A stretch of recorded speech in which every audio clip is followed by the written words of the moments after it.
tu peux offrir, bah, tu dois le faire. Je pense que si je fais pas un son funk au moins une fois dans ma vie, c'est que c'est bizarre. On s'en bat les couilles, frère, vas-y, rap, lâche un, vas-y, viens, on siffle et tout. Vas-y, on fait un test. Et ça marche.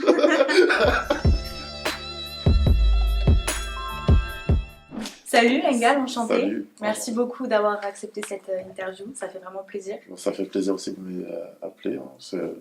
C'est cool. En plus, on se retrouve dans un lieu crucial pour ton processus de création, Yes. le studio, où tu passes beaucoup de temps, Ouais, où tu réfléchis, où tu conçois tous tes projets. j'avoue. Le dernier projet en date, Seul le feu compte. Yep. Très gros projet qui détonne un petit peu des premiers. on va Des dire. premiers, ouais.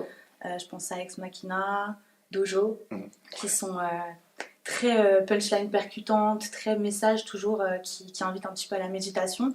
Et en fait, tu as vraiment l'impression que tu as envie de faire juste ce qui te plaît dans la musique, dans le rap, tu vois, et tu te prends pas la tête, et juste si tu as envie de tester ça, tu testes.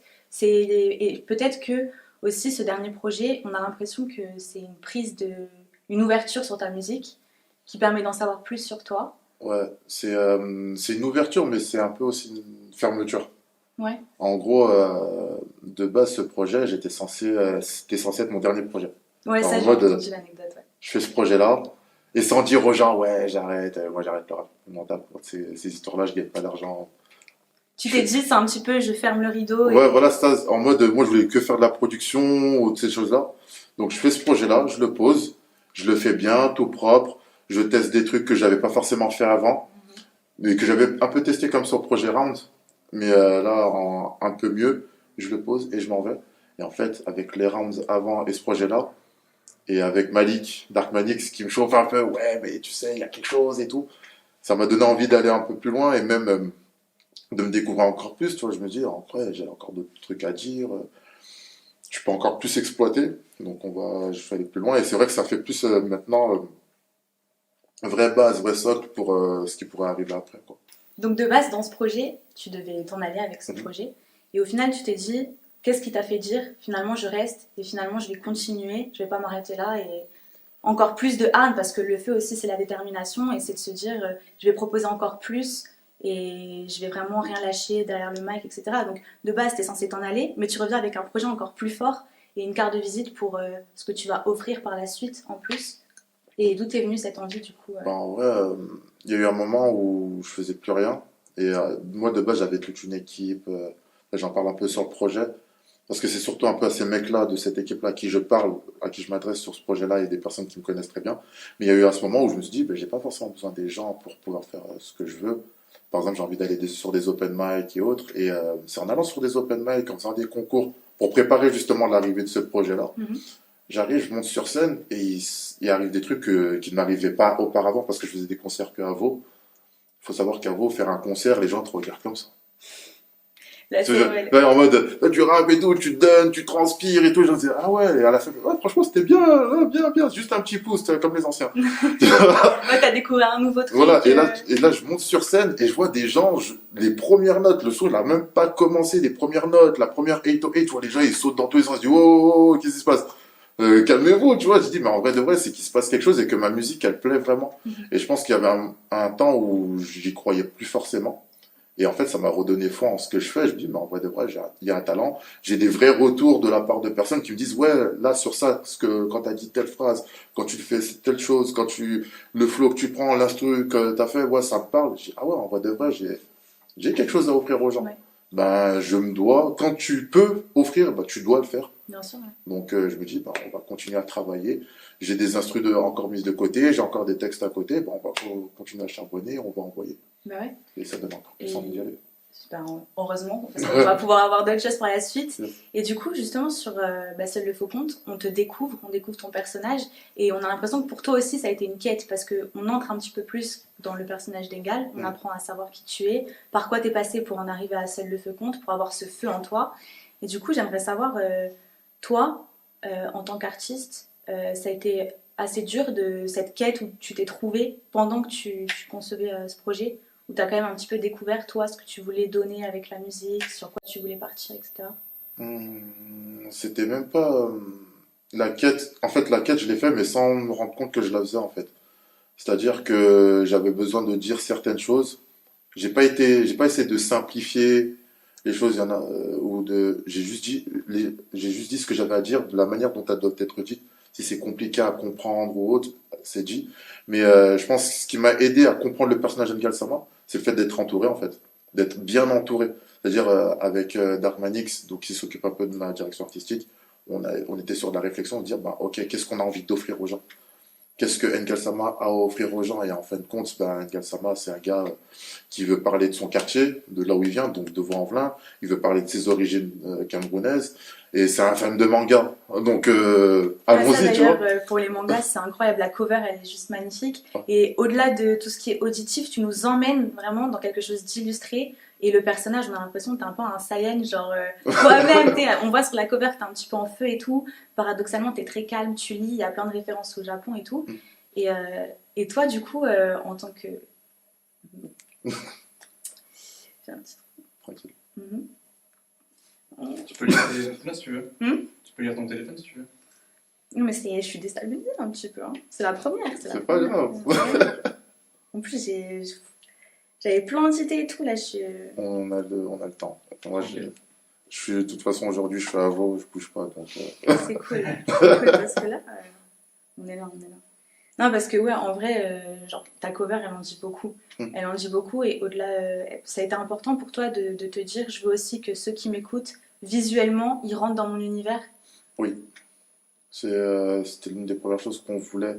Parce que moi, de base, je suis pas quelqu'un dans un délire visuel de base, mais je me suis dit, si j'ai quelque chose d'un peu compliqué musicalement qui peut être inaccessible pour les gens, il faut que visuellement, ils puissent imaginer et se dire, ah ouais, ben, cette musique-là correspond à tel type de visuel et ça leur permet de mieux rentrer dans l'univers. C'est pour ça qu'on a pris l'univers vraiment Naruto, on a rajouté un peu de One Piece. Ben justement, c'est ce cadre-là qu'on a de base pour cette cover. Et non, c'est extrêmement important, même avec les clips qu'on a apportés, par exemple le clip de Menace ou le clip Eden, Eden, j'ai adoré. qui sont très graphiques. On s'est dit non, les gens ont besoin de comprendre où est-ce que je veux en venir et pourquoi je dis telle ou telle chose. Et c'est là où on comprend que mine de rien, musique et visuel sont liés.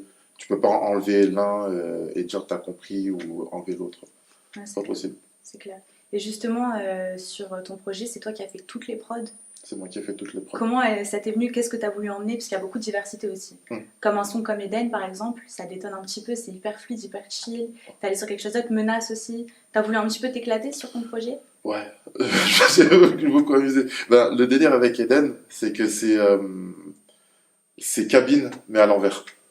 Donc c'est le même sample, j'ai mis à l'envers. En fait, c'était une erreur. J'ai dit, ah ouais, ça fait ça à l'envers. Vas-y, on teste un truc. J'ai fait 3 autres prods à côté et j'ai pris celle-ci. Et justement, avec Bami, Bassi, on est parti sur ce thème-là un peu. De se dire, bah vas-y, les gens, au lieu d'assumer leurs erreurs, et ben, ils aiment bien rebalancer. Ouais, mais c'est de la faute d'un tel à tel. Et d'où est venue l'idée d'Eden, à la fin de la légende du jardin d'Eden, où quand Dieu dire à Adam, pourquoi t'as mangé la pomme? Non, c'est la faute de la femme. Non, c'est la faute du serpent. Personne n'assume son erreur. Et même musicalement, je me suis dit, bah vas-y, on va s'amuser. Des trucs de Dragon Ball, des trucs, même des musiques que j'écoute au fin fond de YouTube. Je dis, ouais, ça m'inspire, j'ai envie de faire un truc dans ce délire-là. Et j'y suis allé à fond, quoi. Tu t'es dit, je teste, je fais des expérimentations, etc. Et j'ouvre aussi parce que peut-être qu'on a pu aussi un petit peu étiqueter une étiquette de puriste, entre guillemets, sur ta musique à des moments au début. Et peut-être qu'aussi tu t'es dit, en fait, pas du tout, je suis juste quelqu'un qui kiffe. Si demain j'ai envie d'ouvrir ça, tu fais la musique que t'aimes au final. C'est ça. Bah, on m'a beaucoup été. Même encore, il y en a qui disent que je suis un furiste et ça me fait chier. Ouais, parce que en fait, quand t'as des textes à message avec ces punchlines percutantes, etc., sur des instruments, en fait, les gens ils se disent c'est un puriste. Il a un message dans sa musique, c'est un puriste. Bah après, le message, tu peux avoir un message de j'ai envie de tuer tout le monde, c'est un message aussi, Ouais. tu vois, il y a pas de. Mais c'est vrai que moi, j'aime pas déjà le terme puriste en mode ouais, j'aime que le rap d'avant. Déjà, moi, j'aime le rap en général. Et j'ai pas commencé avec du rap des années 90. Moi, T'as commencé avec quoi? Franchement, j'ai écouté du rap des années 90, mais c'était ma grande sœur qui écoutait ça. Ah ouais? Mais vraiment, ma première grosse claque, c'est Lil Jon and the East Side Boys, le Crunk Juice, le mec qui crie dans tous les sens, il n'y a pas de message à part de on va se bourrer la gueule. Moi, je bois pas d'alcool, mais c'est je kiffe. Ça à 13 ans, t'écoutes ça, tu deviens fou. Ça a commencé. Très tôt, tu vois. Donc, non, c'est ma première influence, moi, c'est vraiment les sons d'Atlanta, c'est T.I., c'est Gucci Mane, c'est vraiment le délire d'Atlanta. Et pourtant, ma musique, c'est pas un délire d'Atlanta, pourtant, tu vois. Ouais. Mais parce que en même temps, j'écoute beaucoup du son West Coast, DPGC, Snoop, Dre, ces mecs-là, comme des mecs de New York, comme les mecs du Wu-Tang, ces choses-là. Mais en fait, c'est que j'aime la musique en général. Je voulais même ce que je veux proposer même un peu plus, de manière plus diverse, c'est que j'écoute pas que du rap. Je peux écouter de la musique classique. T'écoutes, ouais, Tant que ça me fait bouger la tête, tant que ça me parle, j'écoute. Je me pose pas la ouais, question. t'es aussi compositeur, donc ça Ouais, c'est aussi, ça. t'as beaucoup d'influence de tout type de musique. Mm. Et sur ton prochain projet, parce qu'il y a un prochain projet. Ouais, il y a un prochain projet. Justement, là, t'as eu des ouvertures sur ton projet. Est-ce qu'il va y en avoir d'autres? Est-ce que peut-être tu vas essayer, je sais pas, tu vas essayer des nouveaux trucs, funk, drill, je sais pas, nous surprendre un petit funk peu? de fou. Funk, en ce moment, c'est... Parce que je suis lyonnais. Je suis lyonnais, la funk, Lyon c'est la capitale de la funk. Je pense que si je fais pas un son funk au moins une fois dans ma vie, c'est que c'est bizarre. On va entendre toutes les bagos de Lyon avec le son des Gros son, on va l'appeler 6-9 Latrique, Populace, dollar. Funk super rare. Track 12, t'inquiète pas, on va tout mettre. Mais non, un son funk. Après, non, on teste plein de trucs. Bah, déjà ici, quand on vient ici, on se dit pas, tiens, on va faire un son rap. Non, on va faire de la musique. On part sur des délires totalement barjots. On fait de la house, on fait des trucs boom bap, on fait des trucs trap. Des fois, on fait des sons. Même nous, on sait pas ce qu'on est en train de faire, mais on le fait quand même. Tu vois, et c'est bien, ça me permet d'expérimenter. C'est ce que je voulais depuis le début, c'est-à-dire avoir mon air de jeu et tester plein de trucs. Ça fonctionne, c'est cool, ça fonctionne pas. Bah, au moins, on a testé un truc et dans le truc qu'on a testé, bah, on peut toujours retirer quelque chose qui peut être une base solide pour autre chose. Ouais, il faut essayer de toute façon. C'est ça. Et justement, là, tu as travaillé aussi à plusieurs quand même. Tu as pu créer. Ouais. Ça apporte quoi ce travail justement? Que ce soit sur les prods ou même en studio quand on enregistre, ça te permet aussi d'avoir un regard extérieur. Moi, de base, sur les projets auparavant, j'allais tout seul en studio. Je voulais avoir personne, c'est-à-dire c'est moi et moi tout seul. Et il y a une certaine limite quand même quand tu fais seul, tu peux faire beaucoup. Il y a un moment où tu... Il y a un moment où tu as tes limites quand même. Tu sais, on est des êtres humains. Et le fait d'avoir une autre personne, au moins deux autres personnes qui connaissent ta musique déjà de base et qui s'y connaissent en musique. Qui savent où tu vas aller aussi. Voilà, c'est ça. Ils disent, tiens, essaie un peu ça, teste ça. Mais sans forcément dénaturer ce que tu fais, ça te permet de magnifier un peu, d'embellir un peu ta musique. Et même des fois, il y a des moments où je vais me prendre la tête, ouais, je veux faire comme ça, teste comme ça en vrai. Ta voix, elle passe mieux dans ce style-là. Je teste et je me rends compte, ah ouais, il a raison. Et j'ai des choses, des fois, j'ai pas le recul sur moi-même. Ouais, voilà, c'est quand il y a quelqu'un qui va te dire, il va te donner un regard et un avis peut-être que tu aurais besoin si tu étais seul, pour pas trop te prendre la tête ou vouloir faire un truc parfait. Ouais, c'est ça, exactement. C'est un problème des fois de vouloir faire tout trop parfait. Des ça fois, te bloque au final, tu as des périodes d'absence, tu dis vas-y, c'est de la frustration. Ouais. C'est ça, exactement.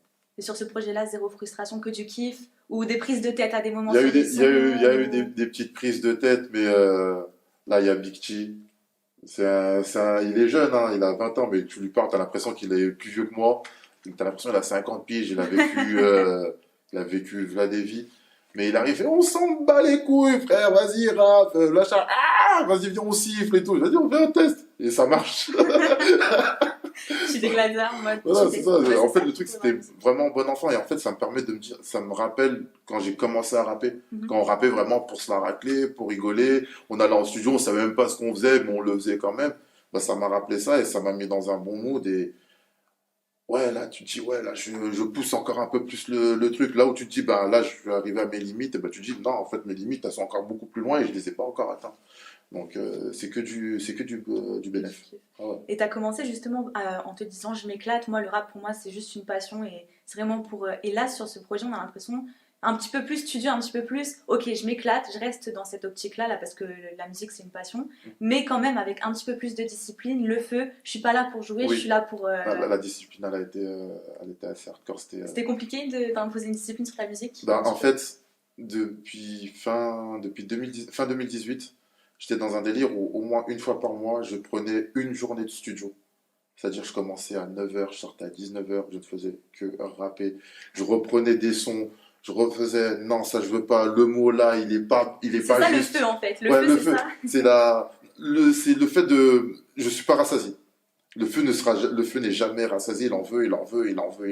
Mais le feu aussi, il a besoin de brûler, il a besoin de s'amuser aussi. Donc, il faut pas non plus trop l'enfermer ou trop le cadrer. laisse le feu vivre et il fait ce qu'il a à faire. Bon, si ça crame toute la ville, bon. Merliche, tu vois. Elle a peut-être besoin d'un peu de feu, cette Voilà, ville, au voilà, final, au niveau de la musique. elle a besoin de. Pas qu'un peu. Pas qu'un peu. Pas qu'un Qu'est-ce peu. que tu penses de la scène musicale lyonnaise, un petit peu J'aime bien ce qui se passe. J'aime bien ce qui se ça passe. évolue, Ça évolue et en fait, ça prend le train qui aurait dû être pris depuis un certain temps. C'est-à-dire qu'on capte que Lyon, c'est pas qu'un seul style de rap. Il y a vraiment plusieurs écoles. Les gens captent qu'en fait, compte qu'il y a beaucoup plus de rappeurs qu'ils le pensent. Des fois, j'avais un temps où je parlais avec les gens, ils disent ouais, je connais pas beaucoup de rappeurs. Il n'y a pas de rappeurs à Lyon. Non, tu vas dans une allée à Vanvelin, tu as au moins 8 rappeurs dans une allée, ils sont là. Tu vois, c'est juste qu'il n'y a pas forcément ce qu'il faut pour cadrer. Justement, pour dire à un rappeur, bah voilà, il te faut tel truc, telle chose, et ça te permet de monter. Et je pense que c'est ce qui a manqué pendant longtemps, c'est-à-dire cet esprit un peu d'entreprise, de se dire, ben, on fait de la musique, mais ça peut nous rapporter. De la même manière qu'on va ouvrir un stack, ou une chicha, ou je ne sais quel autre business, et ben, on peut ouvrir un label et créer un business autour d'un artiste. Et ça commence à prendre. Il y a des artistes comme JRR qu'on a à Vanvelin, Jack Turbulence qui sont en train de monter, il y a Bambino 47, H22, La F. euh, non, t'as des bonnes personnes. TEDx aussi qui est en train de monter. Donc, ce qui se passe, en plus, là, les noms que je t'ai dit, il n'y en a aucun qui se ressemble. Même s'ils sont peut-être dans le même délire drill pour certains, c'est chacun à son Ouais, couloir. son identité, il Son représente identité. bien la ville. C'est ça, et c'est ce qu'il faut. C'est-à-dire que tu passes d'un artiste à un autre, tu dis pas, ouais, mais c'est la même chose, t'as écouté le même artiste. Ouais, Et je trouve ça super bon. Même pour la musique en général, même en France, se dire que c'est très diversifié et que tu peux être toi-même.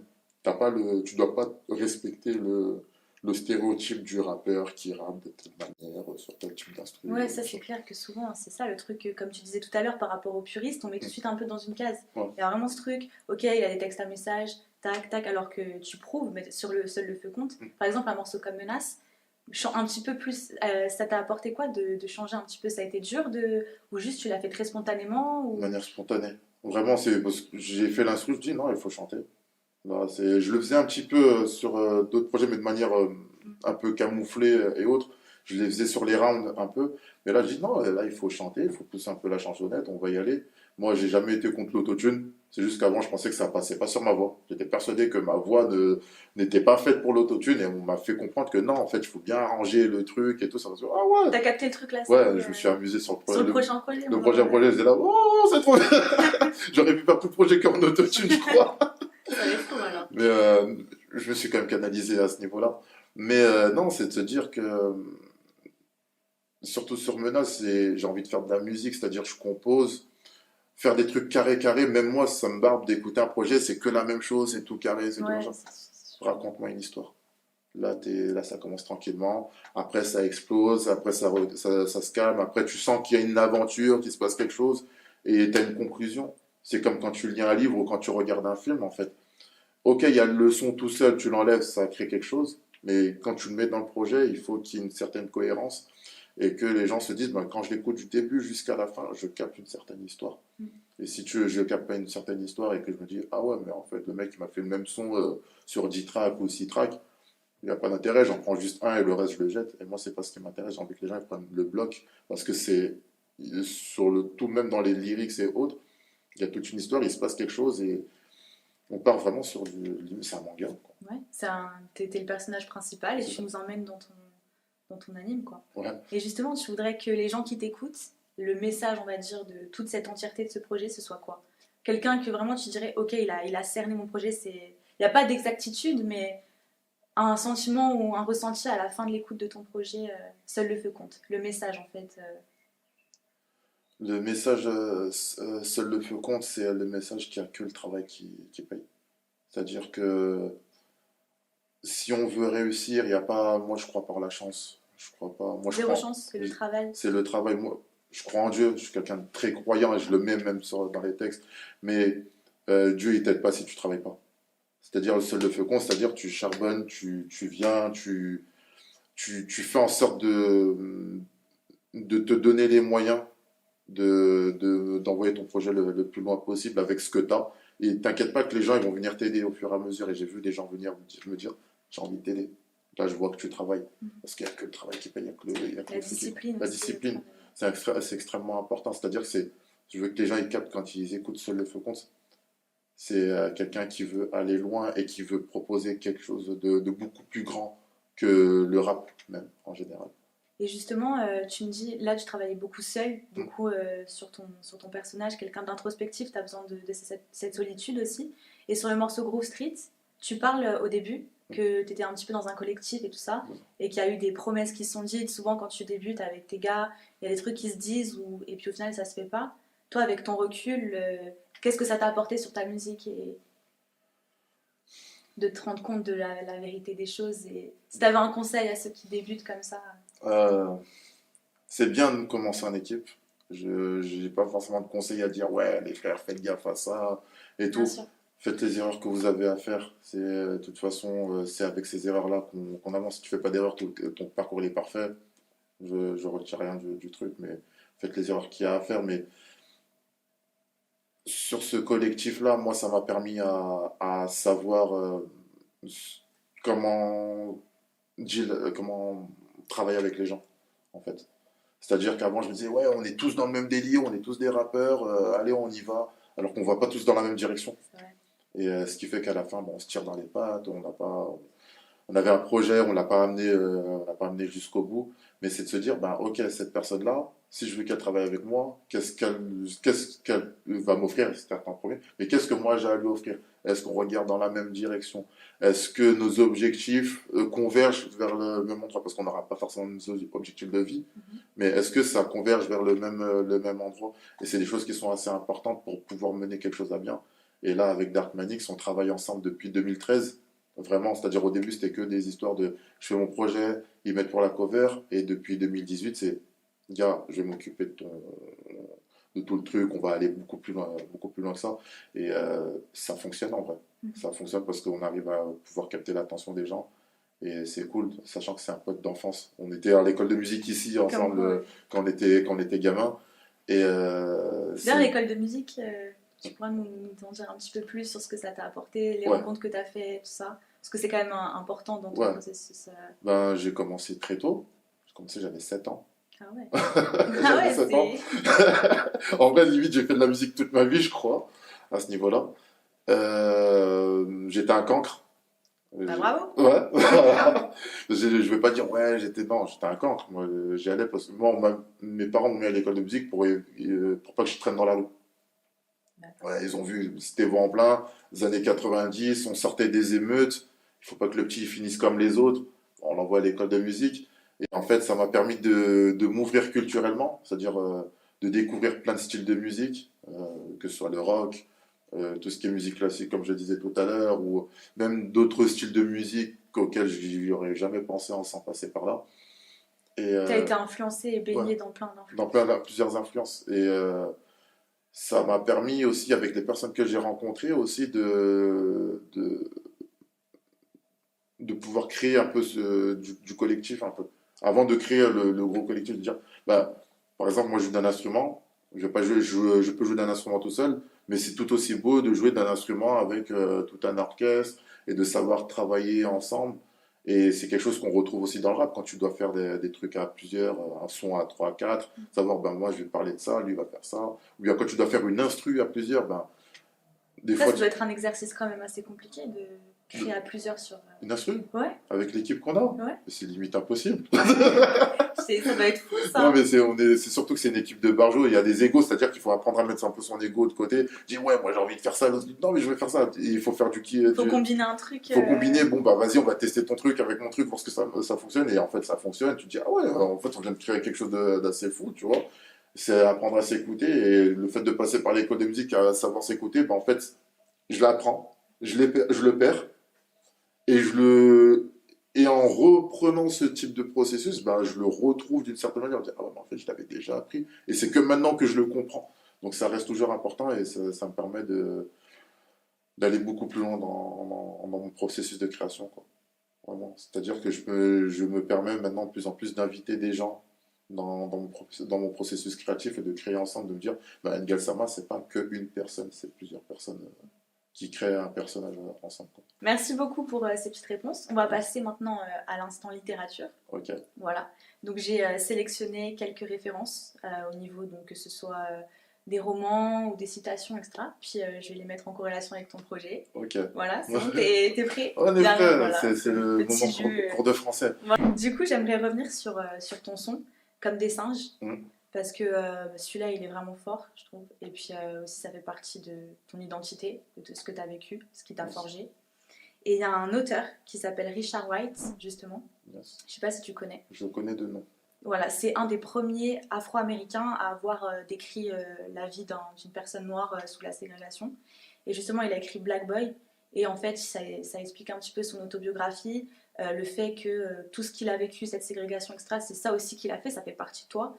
Est-ce que ce feu que tu as en toi et aussi cette détermination, c'est dû aux choses que tu as pu vivre Parce que tu dis, je suis un Saiyan, en fait, moi, ça me donne de la force. Ben, C'était une réflexion que je m'étais faite parce que, comme j'ai dit, je suis fan de manga et les Saiyans, c'est des singes. Et en fait, à chaque fois, on me dit, ouais, t'aimes bien les bananes, t'es un singe et tout. Et je me rappelle, il y avait un militant, je crois que c'était un militant gabonais, il disait, ouais, nous, on nous traite de singes, mais moi, je veux que si on me traite de singe, tu me traites de singe, du singe le plus intelligent. Je sais plus c'était quel singe et tout. Dis, si tu traites moi de singe, mais du singe le plus intelligent. Et en fait, j'ai repris ça, je dis, mais en vrai, moi, si tu veux qu'on me traite de singe, je veux être le plus puissant des singes, je veux être un Saiyan. Ouais, c'est vrai, la réflexion. Le mec qui fait des Genki Dama, il se transforme, il a l'ultra instinct, il tape des dieux, ouais, je veux être lui.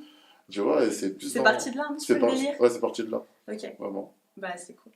On a le family histoire de ce morceau.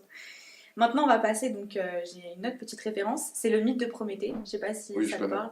C'est le fait que voilà, il a dérobé le feu aux dieux et l'a apporté sur la terre. Est-ce que tu considères aussi la musique comme du feu, avec apporter un petit peu une connaissance, un message à travers la musique? Cette portée que le feu, c'est la connaissance, et toi, à travers ta musique aussi, tu apportes un message, tu véhicules un message aussi. Enfin, tu penses que la musique, c'est important qu'elle garde ce but ou pas? C'est une bonne question. C'est peut-être un bon véhicule pour pouvoir apporter un certain message. Je pense pas que ce soit le seul, et je pense pas que ce soit fait uniquement pour apporter un message. Si tu as envie de délirer, délire. Si c'est pas ton... En fait, ça dépend de la personne. Si la personne, son délire, c'est juste de se la racler, je préfère encore qu'elle se la racle, qu'elle essaye de faire le mec, je donne un message alors qu'il maîtrise pas son sujet. Mieux vaut que tu te racontes ce que tu maîtrises, en fait. Pour un artiste, si son délire, c'est de dire, bah, moi, je parle que de fumer, bah, parle-moi c'est la seule chose. Il connaît toutes les variétés de bœufs. Parle-moi de toutes les variétés de bœufs que tu connais. Je vais parler. Si son message, c'est de parler de, ouais, bah, tout ce que je sais, tout ce que je connais de la vie, moi, c'est, je sais pas, moi, aller à l'école, bah, parle-moi de l'école. Parler de quelque chose que tu maîtrises, en fait, tu as vécu. Et que c'est ça. Dire que la musique, non, le rap, il faut rapporter un message. Tu ne maîtrises pas, tu vas faire plus de dégâts qu'autre chose, en fait. C'est clair. Le mec, il maîtrise pas le message et il va mélanger avec d'autres trucs et le message va être mal interprété derrière. Tu fais plus de dégâts qu'autre chose. Donc, je comprends pourquoi certaines personnes veulent que ce soit un truc pour véhiculer un message parce que c'est l'un des meilleurs moyens pour que les gens captent un certain message. Mais il ne faut pas forcer les gens à le faire. Très bonne réponse. Ouais. C'est ça, c'est exactement ça. Maintenant, on passe à la petite partie citation. Yes. Donc, du coup, j'ai pris des citations avec la thématique du feu, parce que c'est quand même, on est là pour ça. Donc, une petite étincelle engendre un grand feu. C'est une citation de Leroux de Lincy, extrait du livre des proverbes français et datant de 1842. Donc, une petite étincelle engendre un grand feu. Ça a été quoi l'étincelle qui a engendré ton feu à toi? Depuis le début ou la partie On peut avoir deux étincelles. On peut avoir deux étincelles, allez, on va dire. La première, c'était vraiment quand j'étais gamin, 12-13 ans, quand j'ai écouté La Machine à café. Là, je dis, ah ouais, mais on peut rapper en français comme ça. Ok. Ça a été une claque. Ça a été une claque, et de voir des frères juste en bas de chez moi faire du dancehall. Moi, j'ai commencé avec des mecs qui faisaient du dancehall, donc ok, vas-y rap frère sur le régime, machin, tac, tac, ça a été la petite étincelle. Et là, sur ce qui se passe maintenant, la petite étincelle, c'est ce que je disais tout à l'heure, c'est le concert. Quand j'ai fait les open mic et que je vois des gens, en fait, tu donnes un peu, ils te renvoient beaucoup, donc tu dois renvoyer encore beaucoup plus, ils te renvoient encore beaucoup plus. C'est super important, la commune, l'émulsion qu'il y a entre toi, entre ton public. C'est ça. Ça donne envie de continuer, ça donne envie de les surprendre et de les régaler, en fait. C'est ça. Ça doit manquer si tu crées et que tu peux pas le partager avec des gens. Ben, c'est... Faire de la musique pour soi, c'est bien, mais le partager avec les autres, c'est mieux. C'est comme quand tu fais un bon plat, si tu l'as bien fait, ok, toi tu manges, mais il n'y a personne qui le saura que tu sais cuisiner. Donc, C'est vrai. Très belle métaphore. Belle c'est comparaison. ça. La petite dernière. La Ok. petite dernière. Le feu est l'épreuve de l'or, le temps est l'épreuve de l'amitié. Citation de Ménandre, issue de Les Fragments de -4 avant JC. Donc ça date, hein. Waouh! Ils avaient à Ah, l'époque des déjà. histoires de l'époque. Attends, tu peux redire la phrase? Le feu est l'épreuve de l'or, le temps est l'épreuve de l'amitié. Le feu est l'épreuve de l'or, Le temps est l'épreuve l'épreuve de de l'amitié. l'amitié. Je comprends le. Alors en la- fait, moi ça m'a fait penser surtout à ton morceau justement Group Street, Ouais. au début, où le temps c'est aussi l'épreuve de Ouais, c'est ça, l'amitié. de l'amitié, c'est ça que Et j'ai. le feu et l'or, c'est dans le sens où le feu, ton travail, etc., c'est l'or, c'est la réussite, Oui, c'est la clé de ouais, pour toute la pouvoir détermination, pour- tu la mets dans un but. c'est ça, je suis tout à fait d'accord avec la phrase. Tout à fait d'accord avec la phrase. Ouais. Tiens, ça date il y a longtemps quand même, la Ça phrase. date, c'est Mais vrai, mais je dis ça, mais en vrai, il y a beaucoup de choses qui datent d'il y a 2000 ans ou des trucs comme ça et qui m'inspirent maintenant. Je dis, ah ouais, mais en vrai, le mec, il l'avait déjà dit avant et tout. Et moi, ça m'a vraiment, ça illustre super bien parce que pendant ta carrière, etc., tu t'es détaché des gens Mm. et au final, tu as gagné en détermination, tu as gagné ce feu. Est-ce qu'il faut choisir, entre guillemets, est-ce qu'il faut arrêter d'être entouré pour réussir, tu penses, ou c'est juste une question de... mais en fait, il faut arrêter d'être mal entouré. En fait, moi, j'ai été entouré de gars qui voulaient plus forcément avancer, ou en tout cas qui ne regardaient pas dans la même direction de moi. Et des fois, il faut savoir apprendre à se détacher de certaines personnes. Pas dire non plus, c'est mes potes. Il y en a certains, c'est mes potes d'enfance depuis que je suis gamin, je suis encore en contact avec eux. Mais se dire, ok, il y a l'amitié, il y a le business, mais pour le business, on ne peut pas avancer ensemble. Gardons notre amitié tranquillement, parce que sinon, ça peut aller sur des embrouilles. Et il y a eu des très grosses embrouilles, vraiment des guet-apens, des histoires, je t'en parle pas. Mais moi, j'étais C'est là, je bresson. disais, ah ouais, vous êtes des salauds à ce niveau-là. Mais non, je pense que c'est important aussi de savoir se détacher de certaines personnes, savoir se détacher de ce qui nous a créé aussi. Par exemple, là, je parle de Ex Machina. Ex Machina, c'est-à-dire c'est la issu de la machine, c'est-à-dire ce qui t'a fondé. C'est-à-dire je suis issu de ça, c'est mon environnement qui m'a créé, je suis un produit de mon environnement. Ok, je suis un produit de mon environnement. À partir de seul le feu compte. Comment j'arrive à me détacher de ce qui m'a créé pour pouvoir être totalement moi et ne pas avoir honte de ce que je suis vraiment. C'est incroyable, c'est un vrai processus. Ben, c'est un processus en tant qu'être humain aussi. Tu t'attendais à autant de sens à ce projet qui t'a Bah, donné... Quand tu as non, été l'initiative, tu t'es dit ça va autant me changer. non, je m'y attendais pas. Mais en fait, c'est des trucs que je réfléchissais déjà de base, mais en dehors du rap, de moi-même, en me disant, ouais, qu'est-ce que j'ai envie d'être moi-même. Et en fait, cette question de qu'est-ce que j'ai envie d'être, elle y est tout le long, en fait. C'est-à-dire, ta menace où je, je parle où est-ce que j'ai envie d'aller, Mhm. un petit peu, c'est-à-dire que la menace elle vient de l'Est, donc je sors de Vaud. Quand je dis la menace elle vient de l'Est, c'est-à-dire Vaux-en-Velin, c'est à l'Est de Lyon, la banlieue Est. On sort, c'est moi la menace, on y va. Sur le reste du monde et autres. Et au fur et à mesure, je raconte l'histoire et à la fin, ouais, je veux être le feu, je veux être ce feu qui dévore, qui broie tout ce qu'il a sur son chemin. Attention parce que là, le feu arrive. Oui. Le feu, Ah, il vient juste d'être allumé. Il et vient là, d'être ça- allumé, on y va, surveiller juste le sel. Bon, on a hâte de sentir les braises en nous avec pas de souci. tes prochains projets. Je te remercie beaucoup Moi, c'est moi de pour même. cette interview. J'espère que ça t'a plu. Bah, franchement, c'est plutôt cool. Je m'attendais pas à avoir un cours de français. Un petit instant littérature avec des trucs qui datent d'avant JC et tout. T'es avant-gardiste, tu vois. Ouais, bah, c'est cool. Voilà. C'est cool. Même si mon meilleur punchliner pour moi, c'est Jésus. Déjà de base. J'aurais dû prendre des trucs. Ouais, mais là, c'est encore. On aurait pu trouver le feu en plus. Ouais, il y a des choses. Il y a des choses, sachant que je le mets beaucoup en avant, mais pas de manière religieuse. C'est-à-dire que je dis, il a dit un truc de Barjo, là. Et je le capte pas. Et c'est quand je vis un truc, je dis, mais en vrai, il l'a dit, il l'avait dit. Et machin, c'est pour ça, mais. Il y a des liens dans tout, Dans dans toutes tout. les choses de Dans la tout vie. ce qu'il y a dans la vie, donc c'est important et c'est cool. En tout cas, merci pour Ben, l'invitation. merci à toi et j'espère qu'on t'aura pour une prochaine interview pour tes prochains projets. Je vous préviendrai en tout cas.